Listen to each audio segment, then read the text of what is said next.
Miss Trade. What's going on, Miss Trade? Bobby, how are you? Me, if I was any better, I'd be twins. You'd be twinning? I'd be twining. Twinning and twining. Welcome to Market Vitals. It's our daily show talking price discovery, world things, right, Matt? Things in the world. Things in the world. And lots of things. You know, I don't want to toot my own horn here too loudly. Honk, honk. But the fucking Buffalo Bills, give me a break. So the Buffalo Bills and the Chicago Bears, is that what we're in for the Super Bowl? For the duration, Matt. From me, for the duration. And I bring this up because, first of all, I just want to say how happy Tom Brady must be. Well, before you go on, before you go on, I have, my Belichick special blue sweatshirt on today. Kind of, it's kind of a wake for Belichick, right? Because he's obviously done. It is proven that the GOAT was the reason. I got to tell you, I'm having a hard time arguing this fact with you. But let's face it. But I love Super 70s sports. These guys just kill it on Twitter. And this one was just particularly fantastic. Brady drinks kale smoothies, 25 glasses of water a day during the offseason in a hope of just making it to a Super Bowl.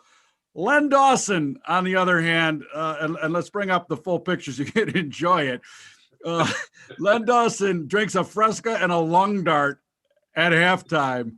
I mean, that is just such a – how about that picture and what the world has come to? It's in a snapshot. It's just unbelievable. We are the most talk about fragility in systems. We're the most fragile things on the planet now. We used to be badass. I mean, talk about that. I guarantee you this too, Matt. I guarantee you this. There's vodka in that Fresca. Oh, hell yeah. There's some painkiller for sure because they did not have pads. And those guys were even fatter back then than they are today. God bless Lenny Dawson smoking a lung dart. I got to tell you, maybe Mahomes should get a sponsorship and resurrect Fresca and the Marlboro Man. Not only that, how killer are those cleats? By the way, check out. I think those are Adidas with that top wrist. The top thing around the ankle. Yeah, It was a shoestring that tightened really tight. Yeah, so basically it guaranteed you were going to blow your ankle out. Exactly. Or it might have been one of the early, Nike products too, because they were kind of the first ones to have the black, shoes. This is from the 70s. Nike was a wet dream. All right. They were kind of hanging around then, but they were starting. All right, hold on here, Matt. This is the other one I want to bring up. Another one that was, in case, we talked yesterday about the Trump was, rattling sabers against this bill, and then he just signed it. And basically he signed everything so far across his desk. But these are the little things. Everyone brings out the negativity. And as I've brought up the power versus force and trying to vibrate at a higher level coming into 2021, these things that are like, courage and gratitude and love and joy. This little provision just signed in a provision that allows businesses to deduct 100% of the cost of business meals at restaurants for 21 and 22. Matthew, we are bringing back the 2 martini lunch every day going forward. We had it in the late 80s, early 90s. It was a good time. I mean, that was like, some of my early days out there, and you could write off all those expenses. Exactly, man. We're talking 2 martini minimums, lunch every day, fully deductible. We call it swing lube on the golf course. This is business lube, trading lube. I just got to tell you how happy I am about this provision. And the fact that was in the 5,500 pages that he just inked.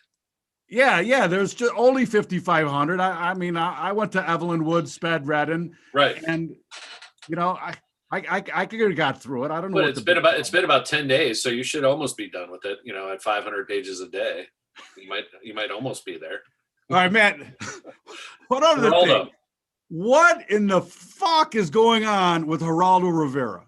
I mean, I haven't seen this. What is going on? It's remarkable. Is he doing a show with Post Malone? What's going on? This was tweeted by Michael Moore, and he was the the tears of a clown, a Motown guy. Come on. Everybody says I'm the life of the party because I tell a joke or two, right? This guy is full tilt off his rocker. But he's also, I haven't followed it. You've clearly followed the Geraldo, story. Probably Geraldo because was just probably because of the Chicago connection and the breaking into the vault and the whole history you have with Geraldo, I think. But what is going, all I've seen is some headlines of him smearing Trump lately. Why? I thought he was like a Trumper. So he was a huge Trump supporter. Right. What happened? And he's basically saying that he's ruining his entire legacy by continuing to contest the election. So but he's gone full tilt now. Geraldo was great when he was dodging bullets in Central America, right? Oh yeah. Taking real risks. Now he's painting his face. I don't know. Here's my problem.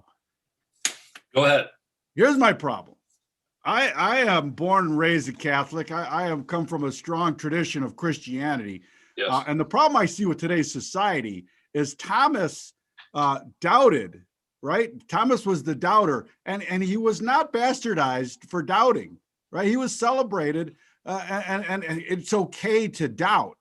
And Jesus blessed those that don't need to doubt, but he certainly didn't kick Thomas out of the group, the guild, for doubting. I mean, healthy skepticism is what made this country great. And so, I just don't get it. That's all I'm saying. I'm Thomas. I'm a doubter. I'm a skeptic. I'm also very willing and able to weigh the preponderance of evidence, right? And so let the preponderance of evidence be brought forth to the public, which is one of the problems I have, because anyway, I don't even want to get into it, but I just love Geraldo Rivera, man. I loved him, and I'm worried about him. That's all. I guess I'm worried about Geraldo. Well, I think maybe he is here. Let me share my screen a little bit. I think maybe he's just, trying to jump the shark and join Puddles. Each need sun she.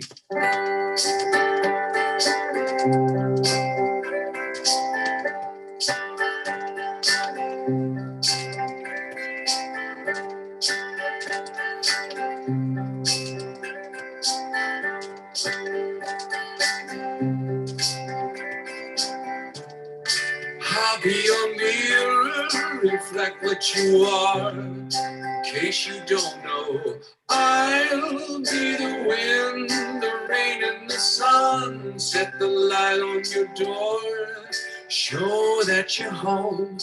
When you think the night is seen your mind. I'm just saying Puddles might be able to use Geraldo kind of as a prop. Maybe, possibly. I don't know.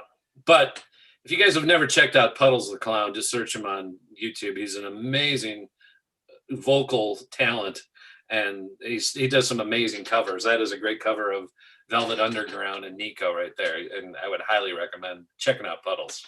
Dude, you're speaking my language now with the Velvet Underground and Nico. I gotta tell you, I had it teed up for you. You got me there, baby. All right, listen, Matt and I have been having this ongoing dialogue about Bitcoin's going to suffer the same fate as XRP.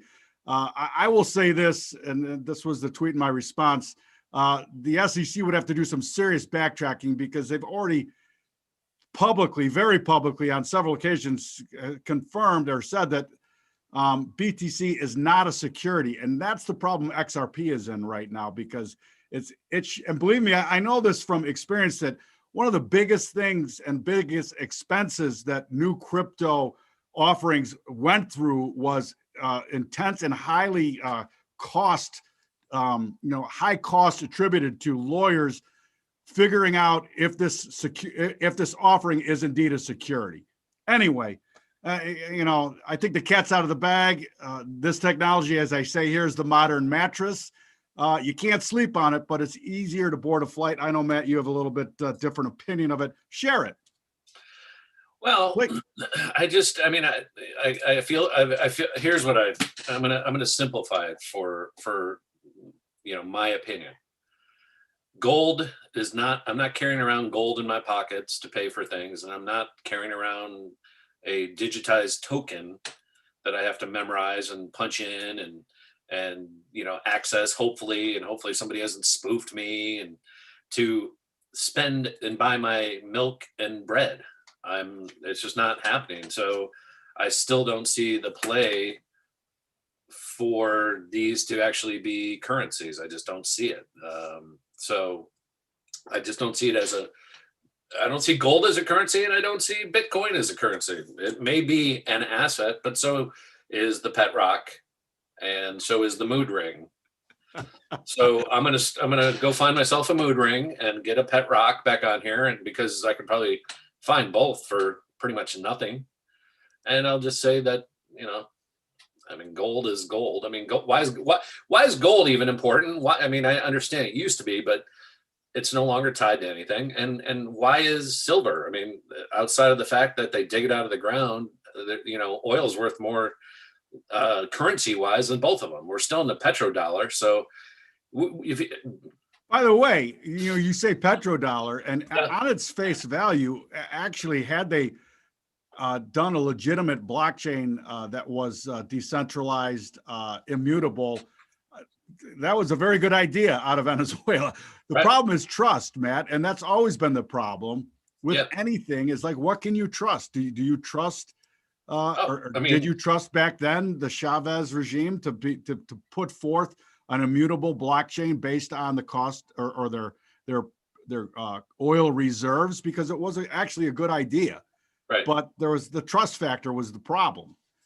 And that continues to be the problem in most human systems. Trust and frankly, what we're suffering from right now, to the most part, is this trust problem. Because you can't trust what I know because you don't see what I know, right? I can't trust what you know because I don't see what you know.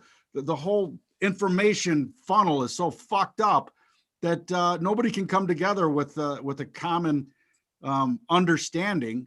So it's very difficult to talk about things, right? Yeah, currencies are nothing but trust games, and there's no trust in Bitcoin, and there's no trust in gold. So why would anybody all of a sudden turn it on tomorrow?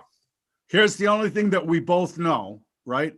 That we will go to bed and sleep easily tonight, is I trust the price discovery. Yes. And that's the only thing that I can come back to. And it's the only thing that we always come back to is what is the price discovery saying, Matt? So, we talked about XRP. This was the volley that set off this whole discussion about cryptos and the SEC and the ability for governments to shut things down. Why don't you bring up XRP and then, let me share at some point in this broadcast, and I'll do the same with Bitcoin. Okay. Hang on one second. Let me get it up here.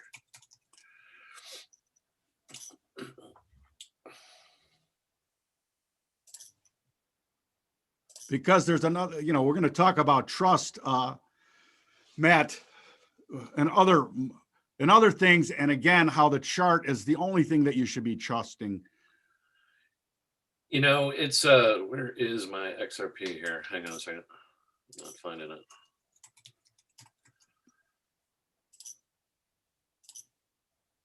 Probably because nobody's that they've kicked it all off the exchanges. It used to be. Oh, you know what? That's true. I didn't even think about that. Where are you going to find price discovery? I honestly, Poloniacs. I got it. It's off Coinbase, and from that we've had a bounce today, and it's coming back to the area where it should bounce to, which is like 27 or so. We're at 23, and it could go up to 32, 33. This thing looks cooked. It's going to zero. I was looking at, I posted this at Market Vitals this morning. Or and again, you want to, and I think I tweeted it earlier. If you don't think the SEC can do this to any of the altcoins, you're if you're not considering that as a risk, you're a fool, because it's possible. It is absolutely possible, and it can happen in a heartbeat. I mean, this thing, although it's 65 cents, imagine it being 65,000 and going to zero. This is the same thing. It's no different, right? It was basically, well, Matt, and for sure, I in particular was on a broadcast here at Market Vital screaming that when this thing was at 60 to 80 cents, that if you didn't, and this was well before any SEC, I mean, just the chart, the parabolicness of it. If you're not taking profits, you're a pig and you deserve to get slaughtered. I want to talk about this because we haven't talked about this in a while. I was talking about this yesterday and also on our channel. Nobody's talking about Bitcoin gold, right? And I just did a simple. Dude, I'm so glad you brought this up. Yeah, run with this one. I just did a simple pair looking at, what does Bitcoin look like versus the GLD, which is just the ETF. So it's not even, it's not even the contract. It's not even the future. But what you'll see here is, I would hope would awaken you to what has happened. And if you go back to a longer term chart and a weekly chart, guess what, baby? We're right back. We're right back to where we were. And I assure you, gold was not even this high as it is now. So gold's at a high. Gold is trading really high. It wasn't this high in 2017, I know for a fact. So this is relevant, and we've come back to test this. And guess what? I mean, again, this has been trading, this is a multi-year. We're looking at 4 or 5 years here on this chart. I mean, again, you want to know where the point of control is. It's right there. It's 85 cents, Bob. So, again, does that mean it can't go higher? No, it doesn't mean that at all. It just means that you better be aware that there's a ton of risk associated with it. And I'd rather, quite frankly, I'd rather put on this trade, Bitcoin versus gold. It's a lot cheaper. It's only $160 for me to sell here and, sell that pair together versus trying to, fade and trade Bitcoin itself at 28,000 or wherever it is today.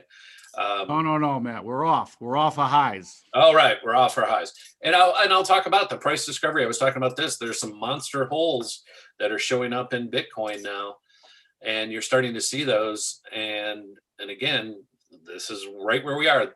Basically, we got into the first hole there at 26, held a little bit, bounced. But next time through, this thing's going to go right back down to 23, 24,000 quickly, I would suggest. And then if it can't hold the 20,000 range, again, we've talked about these levels.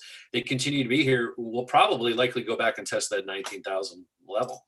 I still see that. It's the only way. I mean, that's kind of normal price discovery. You have to shake out. And here you see this, right?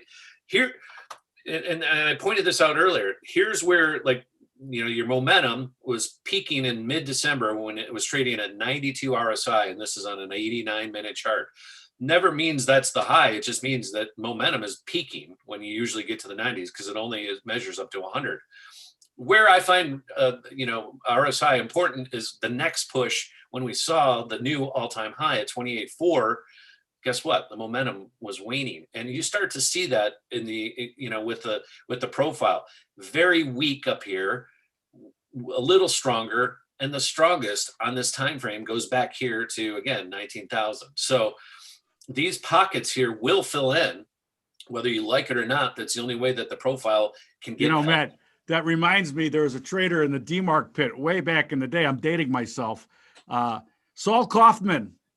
Saul used to say the market always trades your price again. You might not have the margin to withstand the ensuing negative balance, but yeah, I mean, and that's trading, Matt. That's trading, and it's different than hodling for sure. Yeah, exactly. Completely different games. Awesome chart there, Matt. I wanted to point out a couple other things too. Let me share, Matt. Let me share. All righty. We talked about this. We've talked about the don't bet before. I'm still not able to co-host, Matt. Co-host me, damn it. We've talked about the futures, right? And we've just shared an easier view of the commitment of traders inside the network. Right. And that kind of shows you speculative hands, the don't bet. This is XRP, but that's not what I want to show. What I want to show is the Bitcoin futures, because this type of stuff is important hold on a second. You had it right there. Right there. Well, I want to point out this gap, Matt. Markets love to fill gaps, right? And so we fully gapped up, couple $1,000 over the weekend here. And explain the mechanics of that, Bob. Right? The market, the Bitcoin continued to trade over the weekend, but the futures markets were closed. It's absolutely, and so it's the cash market trades 24/7, 365 days a year until they turn off electricity. Until the planet goes dark. Yeah, what happens with forced brownouts? What happens with Bitcoin? Is it worthwhile? Well, can I access my token, Bob, and pay for shit? If I don't have 5G and I don't have the fucking internet, can I go out and buy some bread and milk? Oh, wait, I don't have any electricity. I can't get my money. Possibility, Matt. You just gave me perfection. Thank you. Possibility, Matt. You could stay with the Amish. Anyway, my point is that markets. I can still fix. I can let out the waste in your pants in that situation, or tighten it, and you can pay me in bread. All right, when that happens. I actually, you know what, Matt? I actually make a damn good loaf of bread, so I think I could actually pay people in bread. Anyway, my point is that two things. Open interest has been climbing at the mark, right? So the don't bet has been, first of all, either hedging or don'ts, right? Versus the Bitcoin's going to 500,000. Thank you, Mike Novogratz. But if I don't think that's the case, I can actually say, no, it's not going there, and short the Bitcoin. It's kind of like the pot.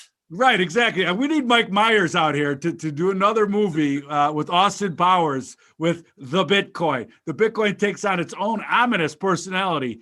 $2 trillion. Exactly. Dr. Evil and the Bitcoin. Just name it that, Mike. Dr. Evil and the Bitcoin. Anyway, markets love to fill these gaps. And so, you know what? I'm out, Matt. I was trading on I made some Christmas money. But I do not like the way this thing looks on the shorter time frame. And how about this? If we go to the, no. There we go. That's the cash market. A ping. This is why I love momentum. Respected it this time, right? 25,821 to the touch, to the nipple, to the nickel, right? Yep. A tig, ting, ting. Anyway, we got upward sloping potentiality. Another thing I want to point out is this doji 2 days ago. I'm perfect. Picture perfect hammer. That doesn't mean it's necessarily not going higher. Of course, it could go higher. So we respected this momentum level today. My question will be, can we respect it going forward as that level continues to increase because of the upward potentiality, Matt? And the other thing I wanted to point out is we both like the 610. Another Fibonacci with cream sauce coming at you. Throw some clams in here. Fully not able to hold momentum now for 3-6-10. That's about a 10-hour chart, a little bit more. For sure, some points of control lower to be looking at. That's the nuance of trading, though, Matt. That is the nuance of trading. Matt, let's talk about another thing that is on our radar and has been, and we talked about it in the network. And that is back to the trust factor, Matt. Yeah. And this one, 80% of people taking Moderna's vaccine have had significant side effects. And I don't want to go into the whole idea of this other than the chart, right? Back to trust. Did you trust it before it came out? We've been talking about this stock for when did you first bring up the weakness? At least a week ago or more. Oh, yeah. So the chart is what rules the day, folks. Forget about the headlines. The headlines are always late. And the chart is what you need to be paying attention to. Yeah, and it was Moderna. And it was really clear here, Bob. We hit 178, and this was, by the way, a rebound bounce. This was not a new high because we had been, or rather, it was a new high. But then the secondary bounce that we saw here, as I was just showing, got you, right back under. And we talked about this day. Like you tagged it here as soon as they started, giving out the vaccines on December 9th. that was the high. I mean, it also coincided with, hey, we're coming out with this thing and woohoo, everybody's going to take it. But the reality was, and we talked about this, once this got under 144, this thing was going to go test 100, if not, a little lower, 98. Guess what? We've tested 106.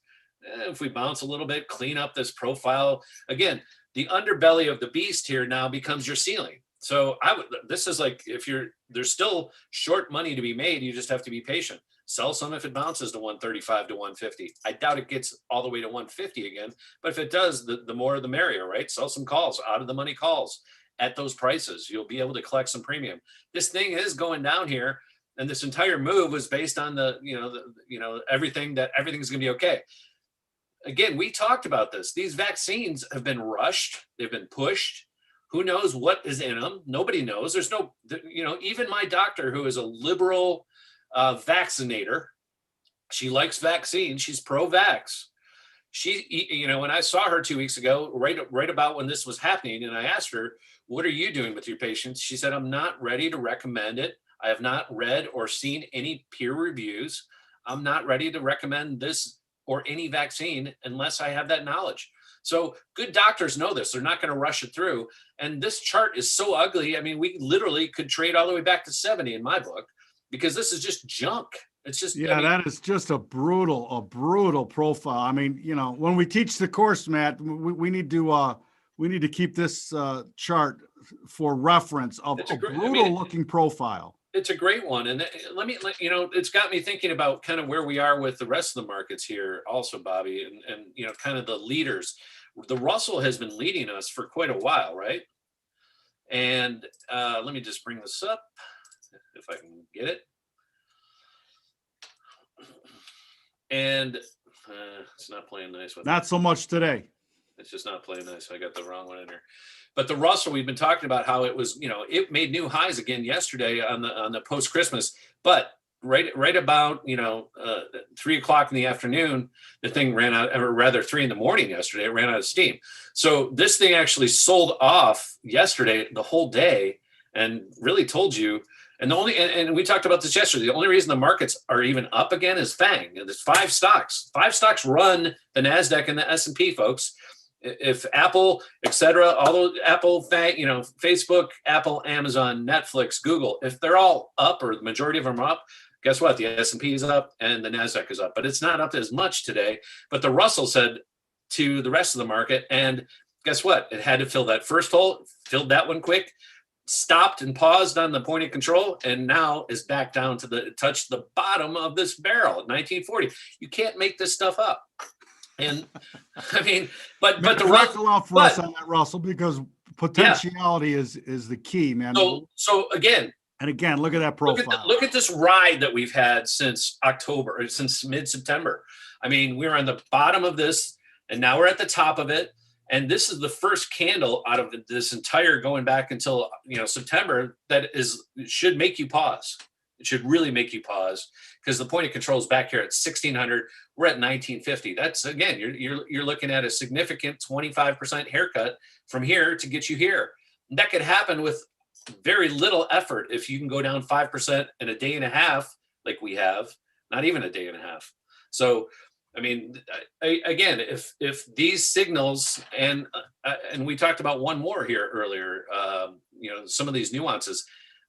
Copper, Dr. Copper, right? We were talking about it. It was leading us. It was strong, had been going up and up. Well, I looked at it. I'm not involved. I have no position in it, but I looked at it. I was like, wow, what's been going on with copper? Oh, just like everything else, all assets are one, because the dollar it's all driven by the dollar, nothing else. And this did make a new high here about 10 days ago now, up here at 365. It is not participating again today. So the things that the Russell is not going up anymore. It looks like copper is baselining. It hasn't broken yet necessarily. It's teetering though. It had that one break and came back and tested. This is like the short setup that I like, quite honestly. Now I like it. Lumber also is another one of those that had a little tipsy today. It has bounced back in the meantime, but I wanted to bring that one up real quick too, because that one's gone bananas, and it's starting to show kind of show kind of some weakness in here also, and beginning to maybe possibly show, a rotation and into the sell side. A little early to tell, but your point of control is way back here in the 600s and it's trading 830. So a lot of things just, and again, it's the end of the year. This is why I call it the silly season. The reason why we leave the markets open this time of year is so people can balance their books. So you can get some monster moves that maybe just total fake outs, and maybe that's what it is in the Russell, maybe what's, that is what it is in some of these other items. But I just point them out because as a trader, these little nuances are what matter and what are guiding you, to where the market could be heading. All right, Matt, it is the silly season. 'Tis the silly season. I just want to point out one other thing, Matt, to our audience. Please, first of all, join us at marketvitals.io. Sign up, would you? Come on into the community. Get some actionable intelligence. Not only that, get some well-needed, I'm going to call it Sunday afternoon quarterbacking. It's not Monday. It's not Monday for sure. You need to know the potentiality in markets. You need to know risk and reward levels. You need to know what other people's opinion are of that to fine tune your trading methodology. Matt, just wanted to let everybody know too, that we are now, we're on Spotify. We're streaming them out. So share podcasts. Please share our community far and wide. Like Chicago, vote early, vote often. Get your dead relatives to vote because that's how we can spread this good news, Matt. Well, and by the way, not everybody is sitting in front of a computer and wants to watch my ugly mug and your beautiful mug. So take a listen to the show. Take a listen to the show on Spotify when you're out driving around. It's fun. Kill some time and learn a couple things, and hopefully put it into your own trading. And you can always find some good entertainment with Bobby around. That's for sure. Well, Matt, that Bitcoin chart is reminding me, and the fact that we have this huge gap to fill. I think I need to sing the song, Matt.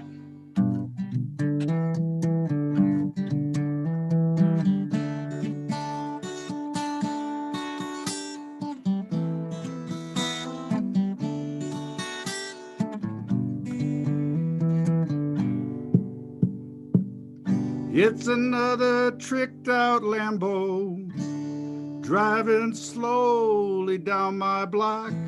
The driver looks like a cock. Said he made all his money in crypto, but he forgot to get out at the top. Now the repo man's on the next block.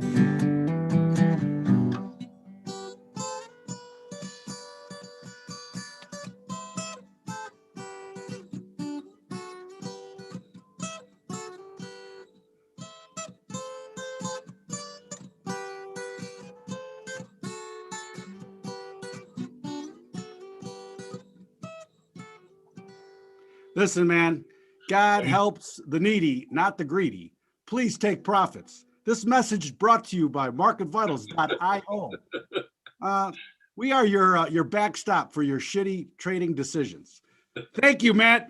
All right, Bobby. Talk to you tomorrow. Right on.